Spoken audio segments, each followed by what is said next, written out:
apresentador. É hoje, dia 16 de outubro de 2020, estamos aqui na disciplina de Metodologia e Ética em Pesquisa na área de saúde, com a presença do professor Dr. Carlos Eduardo. Possui graduação em Medicina pela Universidade Federal de Juiz de Fora, residência em Clínica Médica, Cancerologia Clínica pela Faculdade de Medicina de Botucatu, Unesp, mestrado em Patologia pela Unesp, e doutorado em Patologia também pela Unesp, e pós-doutorado pelo Departamento de Ginecologia e Obstetrícia da Unesp. É oncologista clínico e docente permanente dos programas de pós-graduação stricto sensu, acadêmico e profissional do Hospital de Câncer de Barretos, Fundação Pio XII, atuando nas seguintes áreas: oncologia clínica, cuidados paliativos, qualidade de vida, e é coordenador das disciplinas de cuidados paliativos e qualidade de vida. É membro do grupo de pesquisa do CNPq, Cuidados Paliativos e Qualidade de Vida, e atualmente ele é vice-coordenador do programa de pós-graduação acadêmico do Hospital de Câncer de Barretos. Bom, uma breve apresentação do Carlos. É uma alegria tê-lo aqui conosco para ministrar uma aula que nós estamos ansiosos e aguardando, né? Que é médico cientista, profissional em extinção. Gostaríamos de ouvi-lo. Muito obrigada. Sabemos o quanto a sua agenda é sobrecarregada e que você disponibilizou esse tempo para estar aqui conosco. Seja muito bem-vindo. Por favor, professor, eu acho que o seu microfone. Obrigada. Obrigado, Yara, pelo convite, tá? Prazer estar aqui falando sobre esse tema que eu vivo ele dia a dia, assim como alguns colegas aí provavelmente também vivem. Deixa eu só compartilhar minha tela. Estão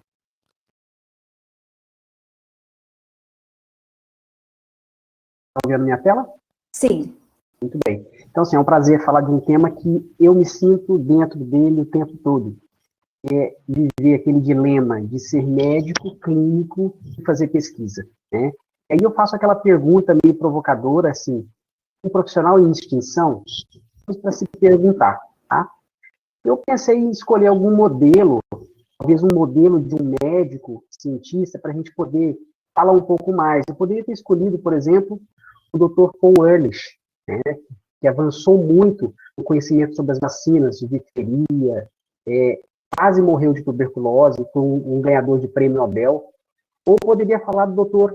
Varmos, que ainda é vivo, que avançou muito na descoberta dos oncogenes retrovirais e ajudou muito no avanço das teorias sobre a origem do câncer.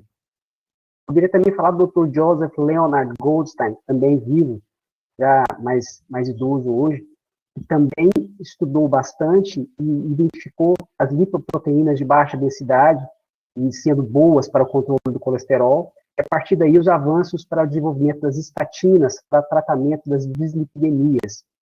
Poderia também falar do Dr. Jules Bordet, um médico que também tem um nome muito importante, ganhador de prêmio Nobel, avançou muito na imunologia.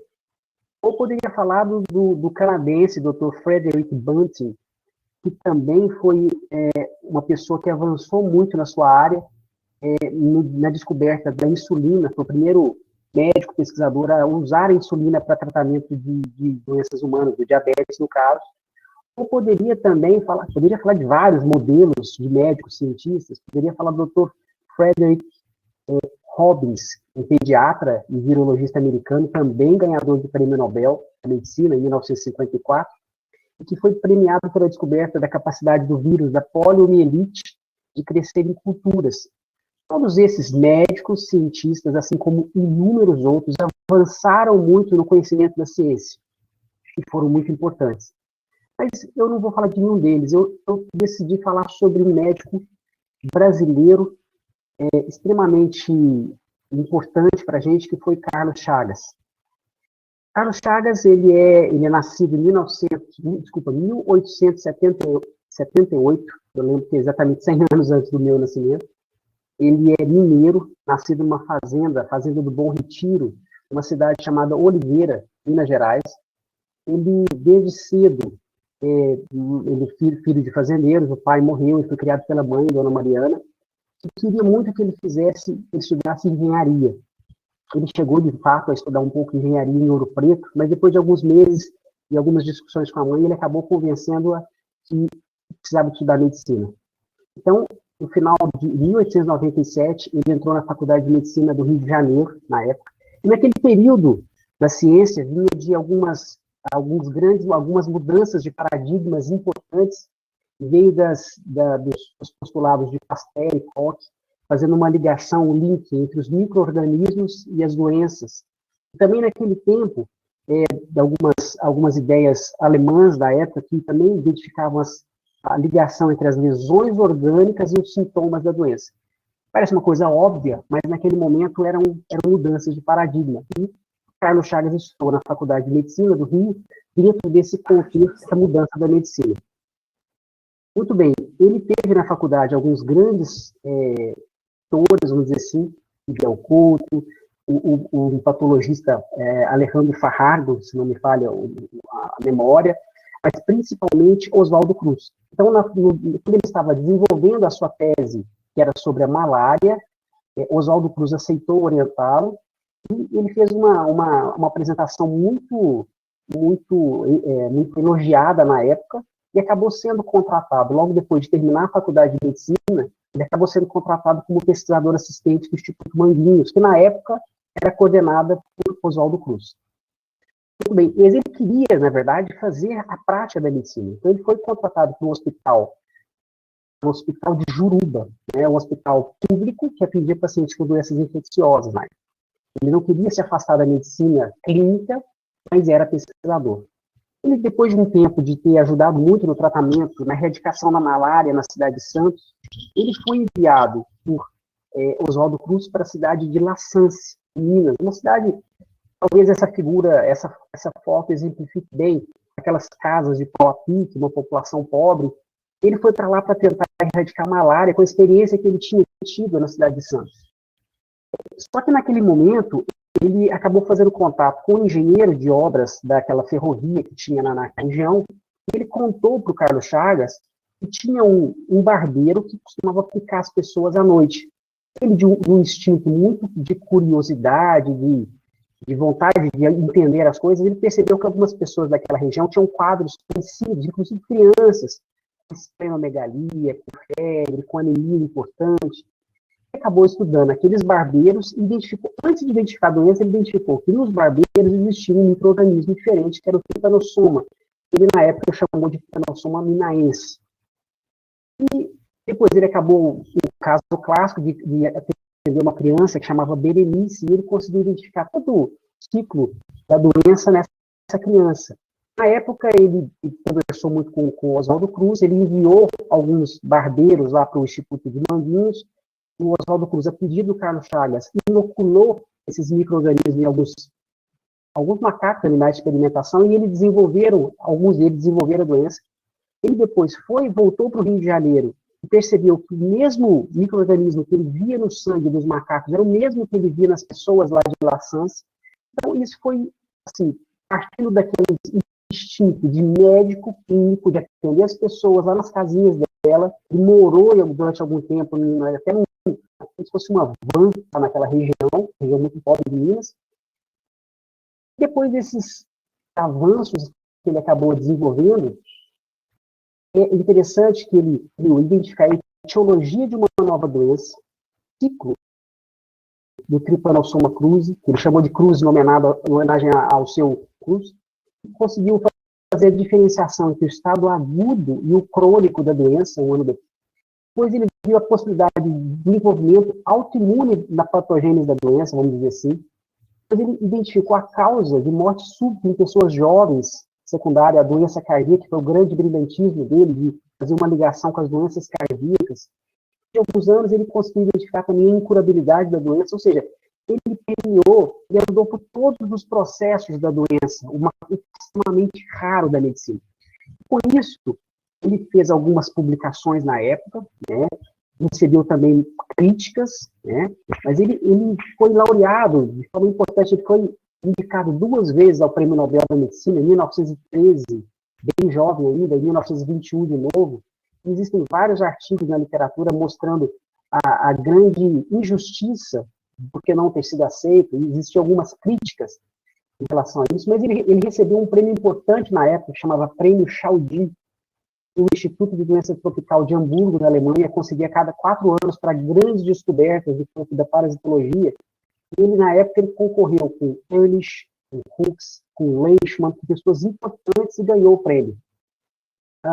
Ele foi indicado, também foi laureado com uma cadeira, fizeram uma cadeira nova na Academia Nacional de Medicina em 1910, ele ainda é muito jovem, para ele foi membro da antiga Comitê de Higiene das Nações Unidas, antiga OMS, né?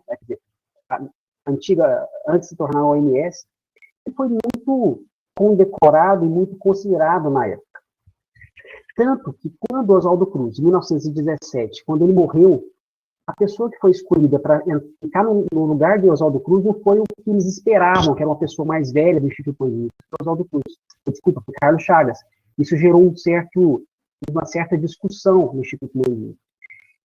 Isso em 1917. Em 1918, teve a gripe espanhola no Rio, onde a gente está vivendo a pandemia, aquela época também a pandemia da gripe espanhola, e ele foi chamado para chefiar hospitais do Rio, das emergências, e teve um trabalho administrativo muito, muito elogiado à época. Depois de algum tempo, ele foi professor da Escola de Medicina, do Rio de Janeiro, da Faculdade de Medicina. Ele foi de 1926 até 1934 professor, e faleceu jovem ainda, provavelmente de infarto. Muito bem, eu falei um pouco da história de Carlos Chagas, porque talvez seja um grande modelo de médico cientista. Vamos voltar aqui para o nosso momento atual, e vamos pensar quando um aluno quer fazer medicina, então ele estuda bastante, hoje em dia é extremamente complicado de entrar na faculdade de medicina, principalmente nas boas faculdades de medicina. Ele estuda muito e um dia ele passa no vestibular, ele comemora e diz assim, ufa, resolvi meus problemas. Só que não. Na verdade, estava começando muita coisa. Ele começa a entrar na faculdade de medicina, com professores, em geral, bem menos didáticos do que aqueles que ele tinha no cursinho, na escola, que hoje em dia estão muito bem preparados. Ele tem um outro modelo, às vezes, de ensino, de patologia, anatomia, é uma mudança muito radical na vida dele, do estudante.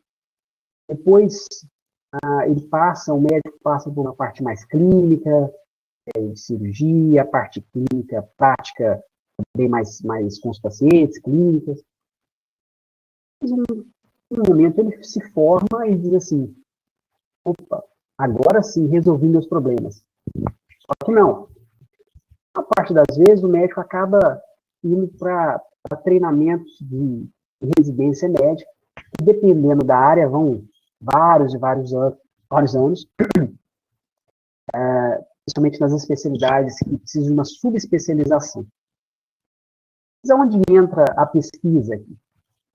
E a gente sabe que muitas pessoas com grande potencial ou aptidão para pesquisa acabam se perdendo todo esse caminhar do aprendizado da medicina. E a preocupação de que os médicos acabam não se tornando pesquisadores não é uma preocupação só brasileira. Esse aqui é um estudo de 2012 mostrando o desaparecimento do médico cientista. Ele faz uma análise crítica sobre isso, estudo de 2012. Mas se a gente for mais atrás ainda, nessa publicação da New England, de 1979, o título era O Investigador Clínico é uma espécie em extinção. Parecida com o tema da minha apresentação hoje. Eles observavam já naquele tempo que o número de médicos que tinham PhD, que era estável ao longo dos anos, caiu vertiginosamente depois, ao mesmo tempo que aumentava o número de pessoas que tinham o título de doutorado. O dos médicos diminuiu e aumentou o doutorado de outros profissionais. E voltando de novo para o nosso modelo de médico cientista, o Carlos Chagas, esse é um fato que eu me lembro muito porque o meu pai me conta. Meu pai, durante um tempo, ele fez umas buscas de genealogia na família, fez uma árvore genealógica gigantesca. E nessas procuras ele acabou identificando, porque Carlos Chagas tem uma origem mais remota relacionado à nossa família, e ele conta, ele identificou uns relatos da mãe de Carlos Chagas, a dona Mariana, conversando com umas tias minhas na família. E eu transcrevi o que eles identificou. Ela queixava-se que seu filho Carlos, que havia se formado recentemente em medicina no Rio de Janeiro, não queria abrir consultório. E o pior é que somente se interessava em pegar mosquitos, insetos e borboletas. As minhas tias, Arminda e Maricas, consolavam-na, dizendo que aquilo era apenas uma fase e que logo passaria. E ele então começaria a exercer a bela profissão. Não tem jeito, disse insistente a prima Mariana, mãe de Carlos Chagas. Sabe o que ele fala comigo? Sabe, mamãe, se eu abrir consultório, poderia salvar algumas dúzias de vidas, mas com o trabalho que estou fazendo, eu vou salvar milhões de vidas. Então, ele já vivia, Carlos Chagas, talvez mais na mente da sua mãe, já vivia o grande dilema entre ser clínico e fazer pesquisa. E se a gente observar também um dado americano, a gente tem pouco dado brasileiro, né? Mas dado americano é sempre mais fácil. A gente observa um aumento muito grande do número de médicos que se dedicam à prática clínica dos pacientes, um número de pesquisa estável depois de uma diminuição, e um aumento discreto no número de médicos envolvidos ao ensino. Mas o que é claro é o aumento de médicos se envolvendo com o atendimento de pacientes. Aí eu pergunto para vocês, uma pergunta talvez até para os médicos que estão me escutando. Por que será que os médicos estão se distanciando das atividades de pesquisa? Alguém poderia me ajudar a esclarecer isso? Professor Carlos, eu tenho várias suposições. É Kleber que está falando. Primeiro, a explanação que você disse no início da aula sobre... Estão me ouvindo bem? Estou te ouvindo bem. Sobre a formação do médico, o cara entrar na faculdade, tudo, isso eu falo para os residentes, é exatamente isso que acontece. E depois o que acontece é que, diante de tudo isso, acho que a expectativa do estudante hoje é financeiro, a grande maioria que a gente vê na faculdade. Então, a gente observa que a pesquisa, pelo menos no nosso país, não tem tanto incentivo financeiro, então é um caminho mais penoso. Esses são os dois fatores, e culminando mais no financeiro. E as dificuldades, por exemplo, o nosso hospital aqui tem muito pouco incentivo à pesquisa. A gente fazer pesquisa aqui é uma luta. Então, acho que falta incentivo mesmo no nosso país, eu acho. Perfeito. Alguém tem algum outro comentário? Paulo Marinho. O Kleber falou o que a gente vive realmente no dia a dia. Né? Primeiro, nós não somos muito expostos durante a nossa graduação à pesquisa. Eu, pelo menos, não fui exposto. Depois você vai para a residência, você vai solidificar e aprender. Você vai, né, o que você faz menos é estudar na residência. É trabalho. Né? E o que eu estou vendo hoje com a professora Yara e os outros professores, pesquisa virou um outro ramo da área de saúde. Estou falando em área de saúde. Né? Eu estou vivendo agora, estou tendo essa chance de verificar que é um outro estilo de vida totalmente diferente, né? Do de ser médico ou de outra profissão. As exigências hoje para você publicar um trabalho, eu achei uma coisa absurda, até pagar em revista para publicar, não imaginava uma coisa dessa. Né? Então, isso daí está se tornando um apêndice, né, da prática nossa médica. Então, todos esses fatores vêm contribuindo, né, para que nós nos afastemos cada vez mais da prática. Né? E, além do Kleber salientou muito bem, né, viver de pesquisa nesse país aqui é brincadeira. Né? Eu acho que é um pouquinho mais além. Como consegue, entendeu? Eu acho gozação. É muita coisa que soma, né? Muita coisa. Muita coisa. Eu acho que essa realidade não é muito diferente de outros países, sabe? Eu acho que no Brasil a gente está também vivendo uma coisa parecida, talvez em proporções diferentes, né? Porque a gente sabe que o Brasil tem vários problemas a mais, né? Mas é o mundo, isso está acontecendo no mundo. Né? Mas eu achei que essas explicações são muito pertinentes, são parecidas com as que eu também teria. Mas pensando bem no médico, o médico ele tem uma grande parte, a gente foi treinado para ser clínico. Clínico, não estou dizendo no sentido de ser clínico ou cirurgião, no sentido de atendimento ao paciente. A gente foi treinado para ser clínico. Mas o médico também pode ser gestor, tem excelentes gestores de saúde que são médicos. O médico pode se envolver muito na área da indústria farmacêutica, e tem, inclusive, colegas muito bem nessas áreas de indústria. Ele pode ser, como vários de vocês, ser professor, né, tanto universitário ou não, e pode ser pesquisador. O foco meu aqui é falar um pouco sobre o médico pesquisador. Então, a gente pensar um pouco sobre isso, eu posso ser clínico e ser pesquisador. Mas o melhor é que a gente seja clínico pesquisador. Qual a diferença?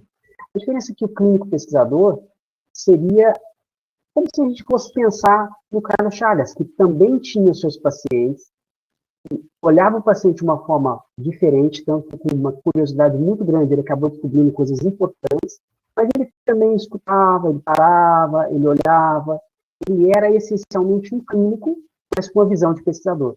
Então, as grandes perguntas vêm de questões práticas do dia a dia. Seria muito difícil que o médico fosse só clínico ou só pesquisador, ou fizesse as coisas de forma separada, como se eu, por exemplo, atendesse pacientes com câncer, mas pesquisasse sobre cardiologia. Não tem muito sentido. Eu preciso pesquisar o que eu vivo, o que, na verdade, me traz angústia. É justamente o que me faz motivar. É como se fosse as borboletas do Carlos Chagas, a busca pelas borboletas dele, no sentido assim, metafórico. É aquilo que trazia o sonho dele, a motivação dele, onde ele buscava as coisas dele. Então, eu posso falar que o médico ele é muito mais clínico e um pouco pesquisador, mas de forma integrada. Eu posso dizer também algumas pessoas alguns médicos são pesquisadores em excelência e também são clínicos. O que não dá para ser é só pesquisador na parte médica, porque ele não consegue nem identificar as perguntas práticas. Quais seriam umas estratégias que eu imagino que seja interessante para trazer o médico para a pesquisa científica? Durante a graduação, a iniciação científica, né? O Dr. Paulo Marino acabou citando, durante a minha graduação eu tive pouquíssimo estímulo à pesquisa. A iniciação científica seria uma forma muito importante, a CAPES cada vez recomenda mais a iniciação científica. Aqui em Barretos, eu sei que vários lugares também desenvolvem isso, a gente tem um programa de MD-PhD, ou seja, o aluno da Faculdade de Medicina, ele durante um período, pode fazer iniciação científica e se inscrever para o programa de MD-PhD. Tem 2 vagas por ano somente aqui na Faculdade de Medicina. E aí ele tranca a Faculdade de Medicina antes de entrar no internato, no doutorado, depois ele volta para a Faculdade de Medicina, faz o internato de 2 anos e se forma médico e doutor PhD, né, no caso. Essa é uma forma de trazer um médico à pesquisa. Outra forma que a gente acabou criando aqui em Barretos, isso me angustia muito, perder pessoas com grande potencial da área médica, fazem pesquisa, simplesmente não tiveram oportunidade, depois se perdem no mercado de trabalho, e é muito difícil, depois que você entra no mercado de trabalho, realmente, como vocês disseram, você está ganhando mais dinheiro, tem seus pacientes, uma clínica, você parar para fazer pesquisa, né? Então, se durante a residência, a gente criou um programa aqui, que é onde o aluno, o residente, ele faz o mestrado durante a residência. Tem alguns, isso não é comum, são para algumas pessoas, mas tem tido ótimos resultados. Outra forma é quando a pessoa está no mercado de trabalho e ele vem fazer mestrado ou doutorado. Então, isso são formas de trazer um médico, mas a gente precisa, o Brasil precisa de inovação tecnológica, e o Brasil precisa muito do médico como pesquisador. Algumas coisas precisam de vir do médico.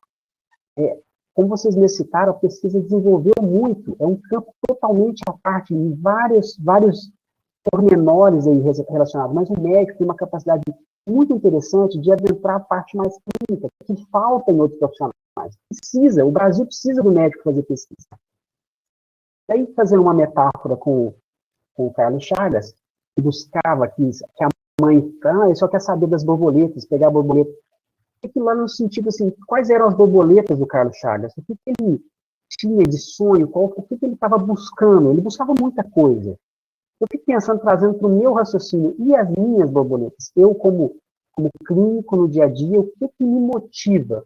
O que me motiva a fazer pesquisa? De fato, eu tenho algumas motivações, e eu percebi que, sim, eu sempre pensei que era o paciente e a doença que é o câncer, mas eu fiquei pensando que não é muito o paciente. Na verdade, eu sempre me preocupei mais com a pessoa em si, sabe? Isso é uma coisa minha particular. E nem tanto com a doença em si. Naturalmente, eu não estou tão preocupado em fazer tratamento para a doença, ou de aliar os tratamentos. eu sempre me preocupei um pouco mais sobre o impacto da doença ou daquele problema na pessoa. Então, sim, eu fiz algumas perguntas. Então, sim, algumas perguntas práticas minhas que vieram do dia a dia. Tá? Assim, vou passar muito rapidamente sobre o que eu tenho feito. A primeira pergunta que eu me faço: quais os fatores associados com a qualidade de vida de pacientes com câncer? O que eu vivo no dia a dia? Eu trato paciente com câncer e me preocupa muito a qualidade de vida dele. Sim, a gente já avaliou prática religiosa, atividade de oração relacionada à qualidade de vida, uso de medicinas alternativas, avaliação da espiritualidade e religiosidade em relação à qualidade de vida, sexual, disfunções sexuais, percepções alimentares, impacto da radiodermatite na qualidade de vida, a busca da felicidade em relação à qualidade de vida, sentido de vida, retorno ao trabalho das pacientes com câncer, ocorrência de sintomas múltiplos e qualidade de vida, impacto de tratamento na qualidade de vida, felicidade. Ok, mas então vem uma outra pergunta, passando assim bem rapidamente. Eu sei da importância da qualidade de vida, a gente conseguiu identificar algumas coisas relacionadas à qualidade de vida, mas como que eu meço a qualidade de vida? Um outro problema prático no meu dia a dia é, tudo bem, mas como que eu vou medir a qualidade de vida? Será que os meus pacientes, eles entendem quando eu pergunto sobre qualidade de vida para eles, quando eu dou um questionário para eles responderem? A gente percebeu que não muito. Então, a gente desenvolveu aqui em Barretos uma nova ferramenta. Esses pacientes, muitos dos meus pacientes são analfabetos, eles não conseguem, até analfabetos funcionais. A gente criou um questionário e eles respondem usando o computador, escutando frases faladas. Então, uma outra forma deles responderem questionários.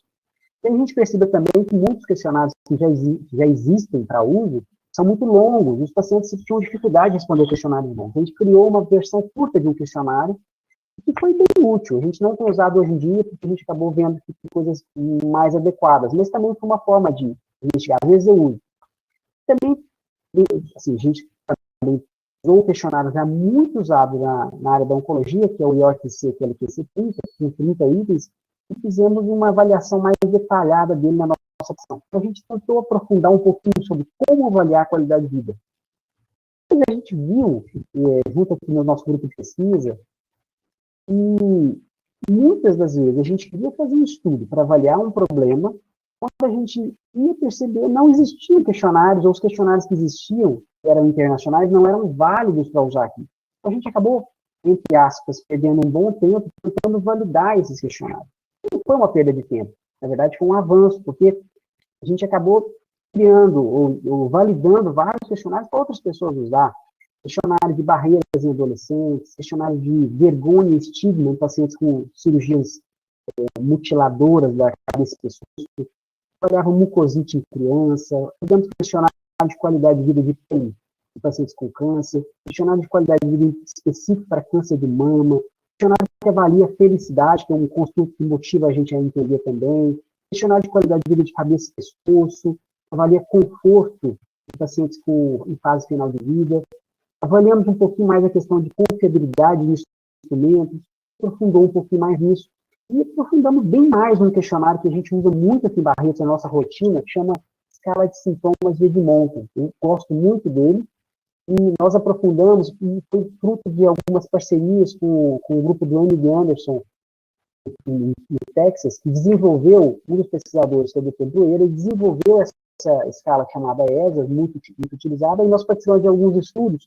para detalhar um pouco mais ela. Então, essa é uma contribuição importante. Tanto que aqui em Barretos, no Hospital Grande, a gente usa de rotina o ESAS no cuidado paliativo. Muito bem.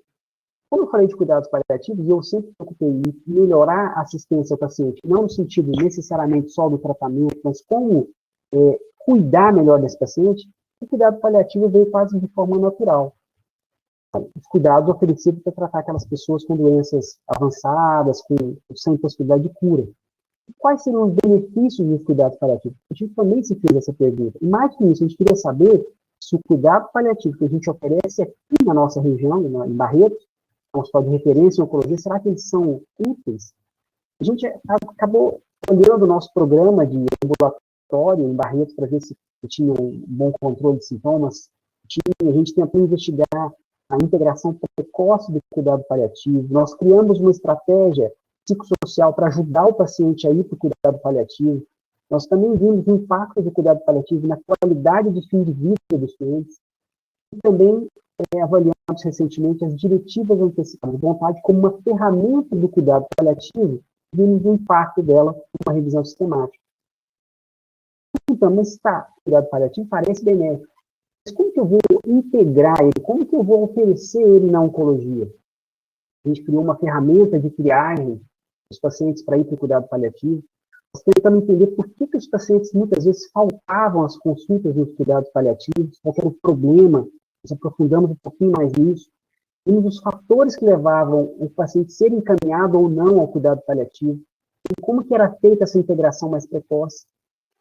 E durante esse período a gente acabou também se perguntando, mas é tão complexo tratar de pacientes com câncer, pacientes que se recebem cuidados paliativos, estão com câncer avançado, mas e nós, profissionais de saúde? Como que nós estamos para fazer isso? Será que nós estamos realmente bem? A gente avaliou burnout nos oncologistas, tentamos fazer programas de atividade física para diminuir problemas ocupacionais dos enfermeiros, aqui que a gente também acha que era um problema. Vi um burnout também nos estudantes da faculdade de medicina, porque a gente percebeu que aqui é um problema, até vamos dizer assim, importante. A gente chegou a observar que quase 60% dos oncologistas tinham níveis preocupantes de burnout. E uma outra coisa que sempre me motiva, tem me motivado muito recentemente, é como avaliar o prognóstico desses pacientes. Qual a melhor estratégia, como que eu comunico. A gente vive uma sociedade paternalista brasileira, onde a gente tem que ter muito cuidado para falar algumas coisas para os pacientes, né? Então, como ele quer saber sobre a doença dele, como que ele quer receber informação sobre o prognóstico, ele não quer receber, a gente tem tentado aprofundar um pouquinho nisso. Eu tive a felicidade de participar, junto com o grupo de MD, em vários estudos. A gente publicou revisões sobre esse tema, revisões interessantes para quem tiver interesse em ler. Avaliamos as formas de avaliar prognóstico nas últimas semanas de vida, comparamos ferramentas para ver qual que era mais acurada. Nós validamos algumas ferramentas importantes para fazer a avaliação do prognóstico, avaliamos o papel da fadiga, sinais clínicos de morte iminente, e desenvolvemos um nomograma para também prever a sobrevida de pacientes com câncer. E esse programa, esse nomograma, ele acabou virando um aplicativo de celular, que nós estamos em pré-divulgação. É muito interessante para quem atende pacientes com câncer, onde você coloca algumas características do paciente, ele gera uma probabilidade validada de estar vivo em 30 dias, 90 e 180 dias. Então, assim, isso é uma forma de mostrar uma implicação prática e talvez um avanço tecnológico que também a gente pode ver. Então, em linhas gerais, resumindo, as minhas borboletas, ou seja, o que me motiva, vindo de perguntas práticas minhas, é avaliar a pessoa, que pode ser o profissional de saúde, o paciente ou a família dele, de forma de enfrentamento desse problema, levando a qualidade de vida, bem-estar e felicidade. Sempre me preocupo também com outras estratégias que podem facilitar esse enfrentamento, e aí o cuidado paliativo e outras intervenções também podem ajudar, e formas de encaminhar para essas outras intervenções, formas de triagem e como avaliar melhor o prognóstico. Isso talvez seria um resumo do que me motiva. A Yara tinha me pedido para falar um pouco sobre isso, assim, eu não tenho uma produção tão grande perto de outros pesquisadores, né, que trabalham especificamente com pesquisa, mas tem aumentado o número de citações dos meus trabalhos ao longo dos últimos anos. Eu tenho uma média, sei lá, eu sou novo na pesquisa, eu comecei, na verdade, a pesquisar basicamente depois de 2008, mas principalmente depois de 2011, quando eu entrei no programa de pós-graduação, e tenho aí, em média, mais ou menos uns 10, 12, 15 artigos publicados por ano. Eu tenho 101 citações no Web of Science, 101 artigos no Web of Science, no índice H de 15. Para quem está nesse meio de pesquisa, entende um pouco sobre isso. Tá? Não vou detalhar um pouco mais, não. Assim, aí chega num ponto que eu acho importante, mas assim, eu fico 80%, a minha prática hoje é assim, 80% eu atendo pacientes na parte clínica e 20% eu faço pesquisa. Aí eu pergunto, qual é o melhor formato para você? Na verdade, a gente tem que buscar uma forma de ser eficiente no que a gente faz, né? Será que é possível fazer pesquisa, mas atendendo pacientes todo o tempo? É possível, mas não vamos esperar uma produção muito grande, né? E a pessoa que tem mais tempo dedicado à pesquisa, necessariamente ele tem mais produção acadêmica? Não necessariamente, porque ele precisa de encontrar a relação de eficiência maior para a sua capacitação. A gente fez um estudo, e publicamos não faz tanto tempo, onde esse tipo de pensamento sempre me motivou. Assim, o que distingue um pesquisador que publica em revistas de altíssimo impacto daqueles que publicam em revistas de menor impacto? Nós fizemos um survey enviamos para pesquisadores dessas revistas, da área médica, e assim, no final das contas, a gente identificou que realmente diferenciava o pesquisador. Aquele pesquisador, quanto mais tempo ele se dedicava à pesquisa, maior a chance de publicar em revistas de altíssimo impacto, né? Aquele que tinha mais de 90% do tempo dedicado à pesquisa tinha chance 35 vezes ou 36 vezes maior de publicar em relação àqueles que tinham menos de 10% do tempo. Então, quanto mais tempo dedicado à pesquisa, maior a produção científica. Se ele tinha fonte de financiamento, ele usava como financiamento recursos próprios dele, ou seja, se ele não tinha financiamento, a chance era muito menor. E se ele tinha mais estudantes de pós-graduação envolvidos, ou seja, aquela pessoa envolvida com ensino, ele tinha maior chance de publicar em revistas de altíssimo impacto. O que me chamou a atenção é que aqueles que raramente ou nunca usavam serviços de edição de texto antes de meter a uma revista, tinham uma chance muito maior. Mostrando que essas pessoas com maior capacitação são aqueles pesquisadores que têm facilidade com língua inglesa, têm facilidade em submeter e colocar um artigo nas normas, têm facilidade na parte metodológica, na submissão, ele tem uma chance muito maior. Então eu chego à conclusão que eu preciso de ter tempo, eu preciso de ter financiamento, e conseguir financiamento não é fácil, eu preciso ter treinamento para conseguir financiamento, eu preciso de trabalhar para pesquisar e publicar em revistas de altíssimo impacto, eu preciso estar envolvido de alguma forma com ensino, principalmente com pós-graduandos, eu preciso ter treinamento. Então isso é o que eu talvez conclua dessa pesquisa que a gente fez. Assim, esse artigo é um artigo recente. Eu estava procurando assim, quais são as características de um bom pesquisador, vamos chamar assim. Eu achei legal que ele elenca 15 características. E eu acho que a gente pode ir lendo, pensando um pouco na gente, e às vezes eu também penso um pouco no nosso modelo, aí no Carlos Chagas, né? Por exemplo, ética e honestidade. Acho que é uma característica bastante relevante. Principalmente a parte ética, honestidade com os dados que você está publicando. Né? A pressão científica atualmente é tão grande que às vezes gera aquela tensão, aquela vontade de ser desonesto. Puxa vida, mas é um caso. Se esse caso for positivo, o P fica significativo e o outro... Não, peraí. Acho que esse é um ponto básico do pesquisador bom. Ética e honestidade. 2. Isso tinha muito Carlos Chagas. Curiosidade, paixão, entusiasmo, motivação. 3. Persistência, dedicação, disciplina, dedicação. Carlos Chagas foi lá para o interior, naquele interior, quem hoje em dia sairia de uma cidade boa como Rio de Janeiro naquela época, iria para o interior de Minas, região pobre, morar, às vezes, em van, em carro, né, naquela região, em casas muito pobres, uma grande dedicação, persistência, disciplina, ambição e liderança também. E a gente pode lembrar que Carlos Chagas com ambição, quando a mãe dele, Mariana, falava, ele falou que quer salvar, se ele atender paciente, ele vai salvar dezenas, mas ele quer salvar milhões de pessoas. Era aquela ambição, no sentido assim, de fazer algo a mais, né? De buscar caçar aquelas borboletas dele. Compromisso, responsabilidade, 6, organização, planejamento, muito importante o planejamento na pesquisa, né? Passos, cronogramas. 7, conhecimento sobre metodologia da investigação. Isso é quase que óbvio. Como é que eu vou fazer pesquisa, ser um bom pesquisador, se eu não entendo os métodos daquela investigação? 8, atitude crítica e positiva diante das dificuldades e do fracasso. E quando Carlos Chagas foi indicado ao Prêmio Nobel, ele recebeu muita crítica de pessoas que se sentiram diminuídas por ele, como o pesquisador que ele ganhou o cargo no Instituto Manguinhos no lugar dele, e quando Carlos Chagas foi indicado para ser o responsável de saúde pública no Rio, Ele também teve uma grande crítica de alguns profissionais de saúde daquela época.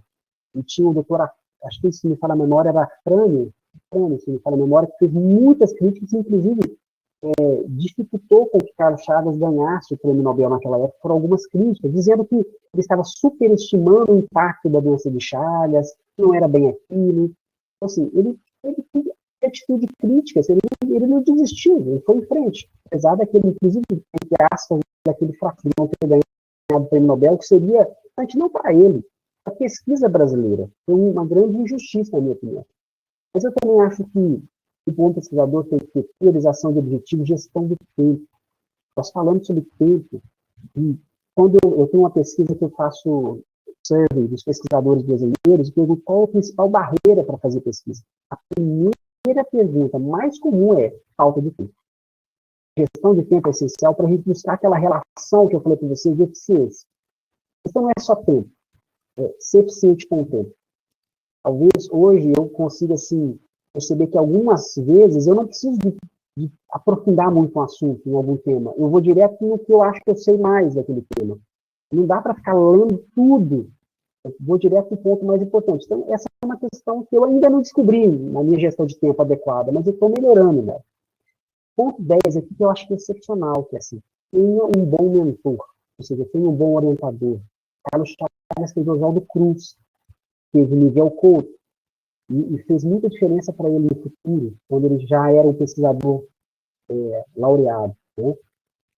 Estabelecer uma rede de colaboradores, trabalho em equipe, capacidade de ter uma equipe e trabalhar essa equipe com você é essencial.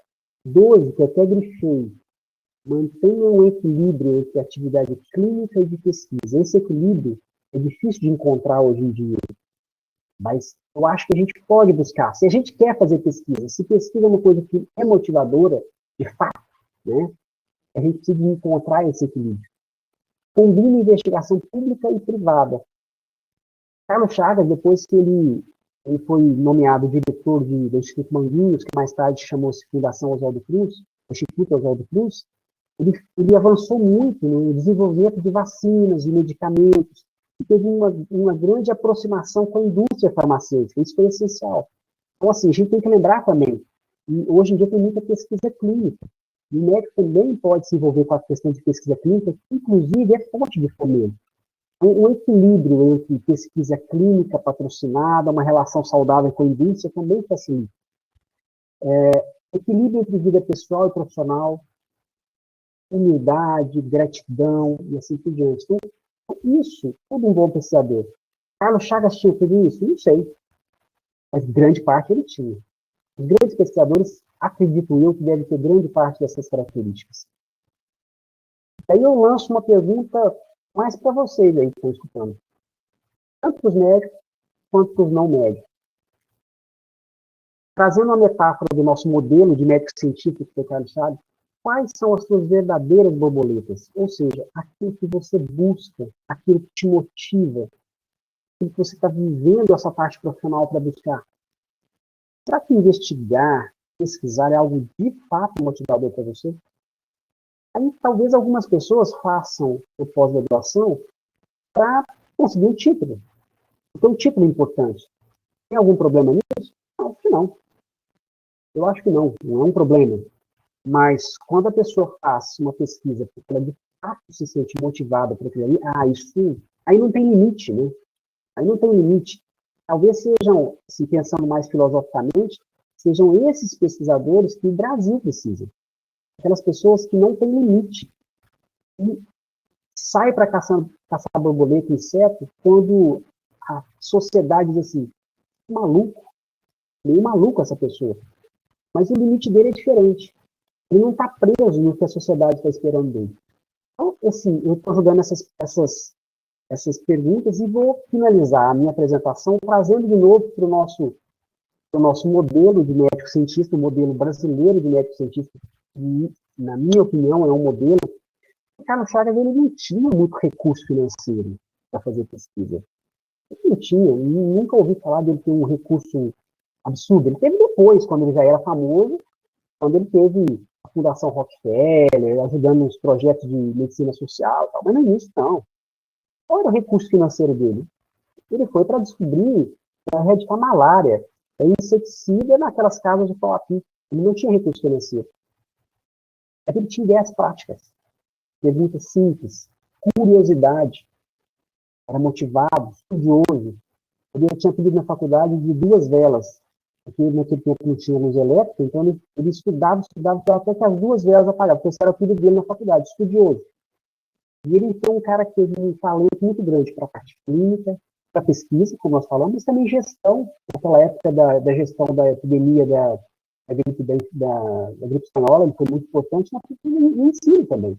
Foi falado na parte de ensino, mas foi professor muito elogiado.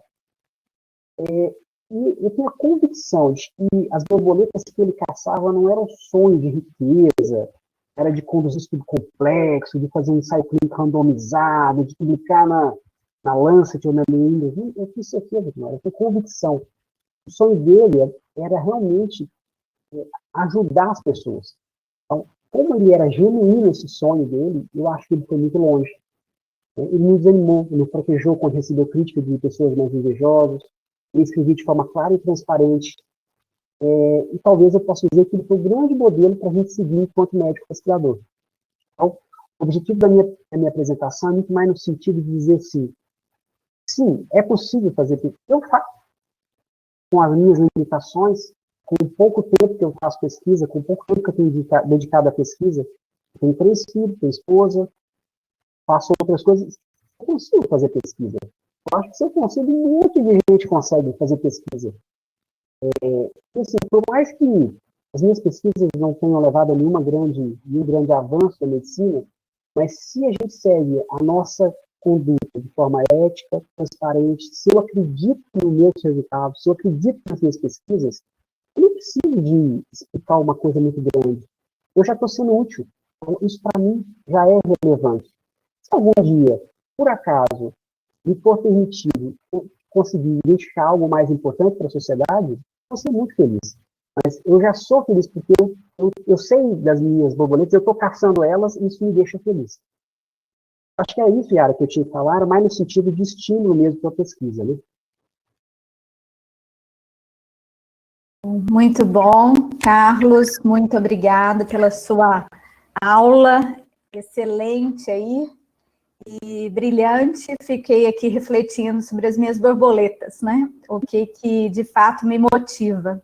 E eu acredito que todos aqui também estejam refletindo sobre isso. Eu gostaria de abrir para as perguntas, nós temos aí um tempo, e vou deixar vocês falarem que eu já anotei algumas coisas que eu gostaria de perguntar e conversar, mas eu vou deixar aberto para vocês. Fiquem à vontade. Alguém gostaria de começar? Eu queria só, primeiro, parabenizar, né, o professor Carlos. Achei também uma aula muito interessante e é muito de coração. Ele fala e transmite exatamente o que ele vive. Então, isso aí é o primeiro ponto a ser destacado. O outro que eu vejo, talvez seja o mais importante, a gente, com a idade, vai tentando definir o que é essencial, né? E, às vezes, o essencial nos transmite uma ideia muito diferente do que a gente tinha até então, em questão de querer abraçar tudo e acabando não fazendo nada, né? E é muito nesse movimento que eu tenho procurado aprimorar. E as mudanças, para ocorrer, na realidade, precisa primeiro ser interna, depois externa, que ele falou também. Nesse aspecto, uma das coisas que eu já defini como uma estratégia é exatamente a gente estar feliz com o que você está fazendo, que a gente percebe isso na fala do Carlos, é assim, as coisas vão acontecendo de forma natural, parece que não existe um esforço maior para isso, né? E as escolhas, às vezes, remetem muito naquela ideia, né? Ali ontem, no livro do Lao Tse, falando assim, você quer adquirir conhecimento, acrescente coisas. Você quer adquirir sabedoria, tire coisas. Então, assim, é muito nesse movimento que a gente tem que perceber as coisas. E do hospital, especificamente, aí agora, eu não estou falando em nome da gestão, mas em nome da vivência que a gente tem no dia a dia. Essas transformações são mais culturais, porque a origem do nosso hospital foi muito assistencialista desde o início, né? Na sua criação, vieram professores que eram médicos assistencialistas. Então, talvez essa gênese do hospital tenha dificultado muito essa pegada do lado da ciência. Mas cada vez mais eu percebo que mesmo diante das dificuldades, e não é diferente provavelmente para o professor aí, é que vão surgindo essas oportunidades. Você vê que o trabalho de pesquisa que ele apresentou dele aí é muito simples, e às vezes as coisas simples é que fazem uma enorme diferença. Às vezes a gente está buscando muita coisa complexa, e o simples que está ali é o que é mais importante, né? Esse atendimento, ver as pessoas que estão no corredor, como é que é o sentimento dela, que quem já teve ali no corredor, deitado na maca, e depois passou, ele teve um olhar diferente, muito diferente do que até então de passar e ver aquelas macas cheias de gente lá, né?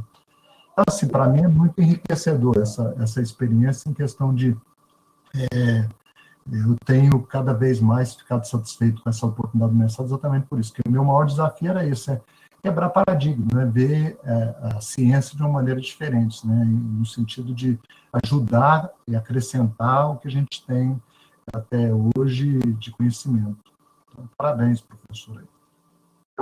Eu acho muito, suas colocações muito importantes, e às vezes eu imagino que pessoas, talvez seja, por exemplo, o seu caso, tem alguma função também de gestão, né, de recursos, a sua visão sobre isso é essencial, porque você pode também identificar algumas pessoas que têm um potencial muito grande para pesquisa e atuar naquela função de, não, você é uma pessoa que talvez a UFO queira que você se dedique mais à pesquisa e menos à clínica. Então, só de pensar sobre isso está ajudando todo o sistema, né?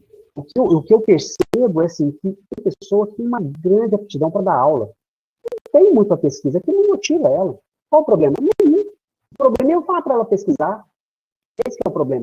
Eu tenho um colega, eu gosto muito, que é um médico excepcional, que não adianta, eu já convidei ele várias vezes para fazer mestrado, ele não quer, não gosta. Imagina se ele fizer mestrado, vai ser um péssimo mestrado. Então, esse é um médico clínico. Acho que a grande questão nossa da área da medicina, mas isso é para todas as áreas, eu acho que assim, a gente identificar o potencial, aquilo que realmente motiva, que é exatamente o que você falou. E também eu acho que fazer coisa demais, se aquilo te traz transtorno, ou que lá traz estresse, sai fora, porque lá não está fazendo bem, né? Às vezes eu faço muita coisa, mas isso não me... Eu estou naquele limite meu de eficiência que eu considero para mim. Mas talvez quando eu pego mais coisa, eu já falo assim, opa, já não dou conta, volto para cá. Então, cada um tem o seu limiar, né? É o que você falou, né? Acho que o limiar que a gente tem que... É uma coisa meio que quase de autoconhecimento, né?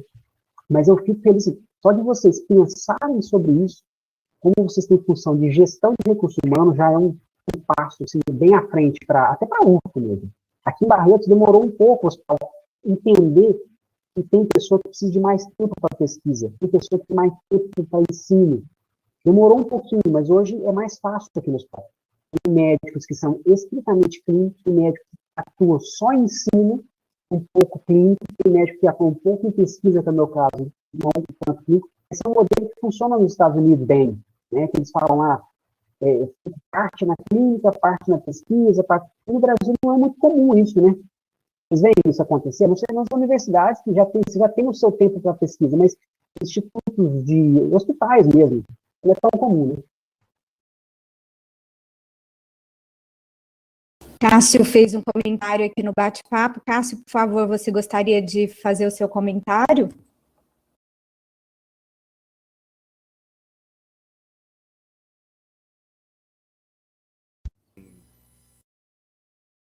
Ouvir? Porque Sim, estamos te ouvindo. Ah, tá. É porque minha conexão tá meio ruim. Então, eu gostei muito, né, do que o Carlos falou, né, desde quando ele começou a perguntar, né, por que não temos tanto pesquisador, ou por que os médicos não são pesquisadores. Eu não via só os médicos, né, os profissionais da saúde no geral. A pesquisa faz parte da saúde. Você não se faz saúde sem pesquisa. Mas é aquela saúde que a gente, falar, se eu for uma enfermeira, a gente conhece uma das maiores dificuldades da enfermagem é sair do protocolo. A gente é acumulado de protocolos para todo tipo de cuidado. E tem ciência ali naquilo que você vai fazer, que muitas vezes a gente precisa sair dos protocolos para envolver uma investigação clínica ali para estar realizando um cuidado. E mais do que a resposta que o Carlos deu para o final da palestra foi que eu já imaginava antes. Falava assim, não, falta Carlos Chagas no sistema brasileiro, falta pesquisador, falta pessoas, né, que têm uma motivação genuína, uma motivação interna para realizando pesquisa. Só que eu acho que uma das maiores dificuldades é um pouco além também disso. Porque, como eu falei, né, a própria sociedade ela não valoriza a ciência ali. E quando o pesquisador ele entra na área da pesquisa, eles são cobrados inúmeras coisas, da qual, tipo assim, que não vai fazer sentido algum para a pesquisa dele, não vai estar, talvez possa até contribuir com a sua experiência, mas isso vai meio que ser um empecilho dele ali, sabe? Algo que está impedindo ele a avançar na ciência ali. Por exemplo, publicações. A gente sabe que uma das maiores exigências, o pesquisador só é um bom pesquisador se ele tem inúmeras publicações.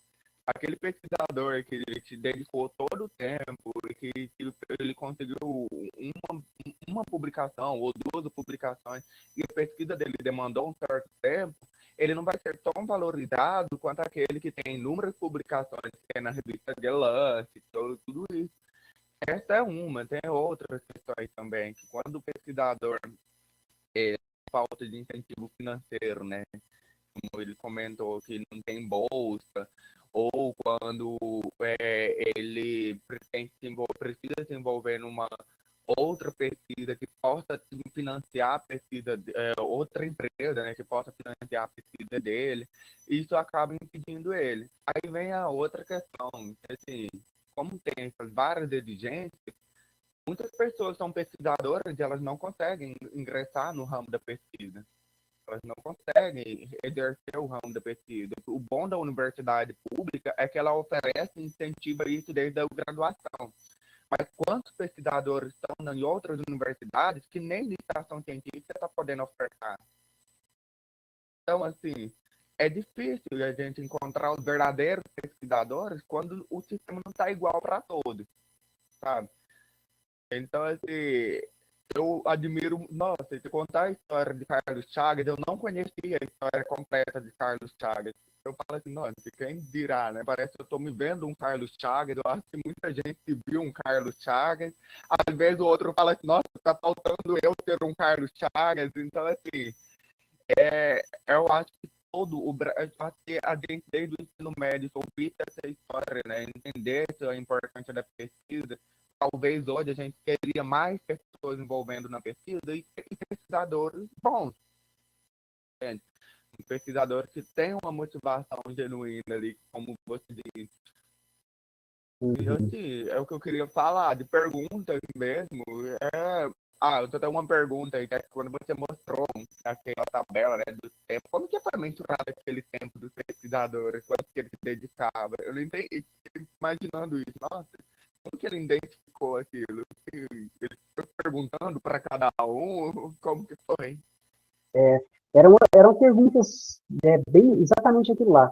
Quanto do seu tempo de atuação profissional, quanto tempo percentualmente você dedica à pesquisa? Era, de certa forma, aproximado, né? Mas, em geral, as pessoas conseguiam responder, poucos não responderam, sabe? Mas o que era bem claro é assim, a pessoa que estava muito envolvida com estudos de muito impacto, ela tinha que dedicar mais tempo à pesquisa, né?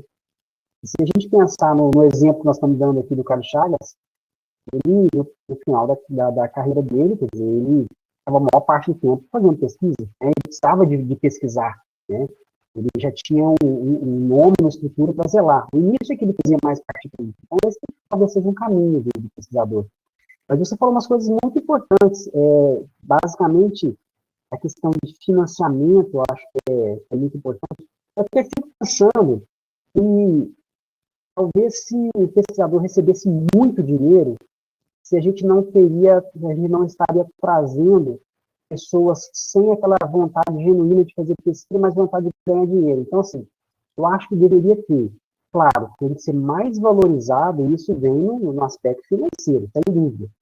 Mas acho que tem que ter uma estrutura, estímulo à pesquisa de uma forma de estrutura, assim, uma disponibilização mais de financiamento, formas mais equânimes de conseguir financiamento, né? Eu acho que talvez os institutos de pesquisa fora das universidades precisam melhorar muito, e as universidades também, muitas vezes, têm que sair um pouquinho daquela caixinha que elas estão ali, talvez se aproximar. O Uberlândia, eu vejo que faz muito isso, nem todas as universidades fazem, se aproximar da parte da indústria, conseguir recursos privados, né, avançar em tecnologia. Isso, eu não sei, Nayara, eu acho que o Uberlândia, nessa parte, avançou muito, né? Mas Muito. eu sei. Na segunda-feira, nós vamos ter a participação do professor Luiz Goulart, que vai falar justamente isso. Né, exatamente, aí ele vai mostrar isso. Ótimo. Uhum. Alguém mais gostaria de contribuir, de fazer algum comentário, alguma pergunta?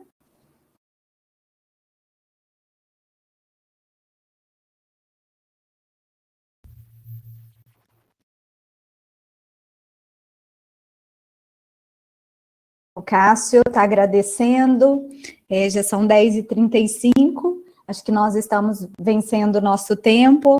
A Fernanda também agradecer, então acho que nós podemos já finalizar.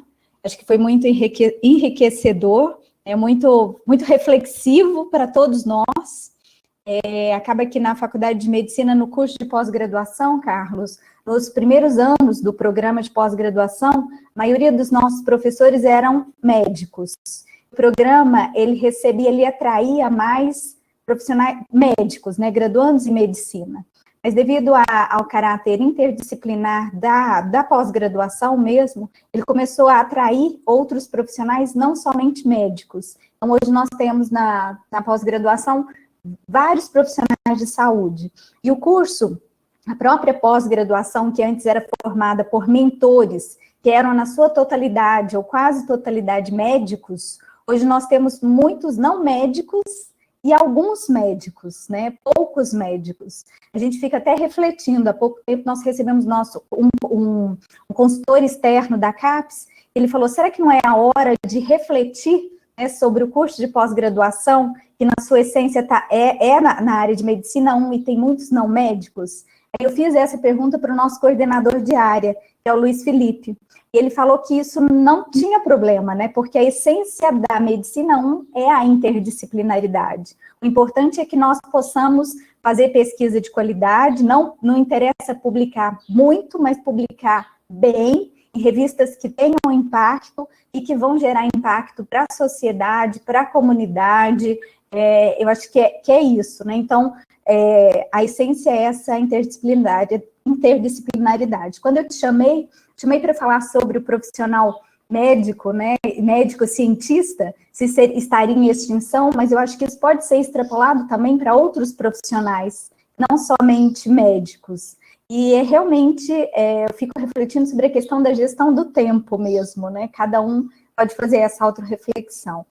Aqui tem um cumprimento, parabéns, professor Carlos. Essa união entre assistência e pesquisa complexa é desafiadora. O Paulo Marinho fez esse comentário. O Kleber também, muito obrigada. Esse tipo de aula é motivante.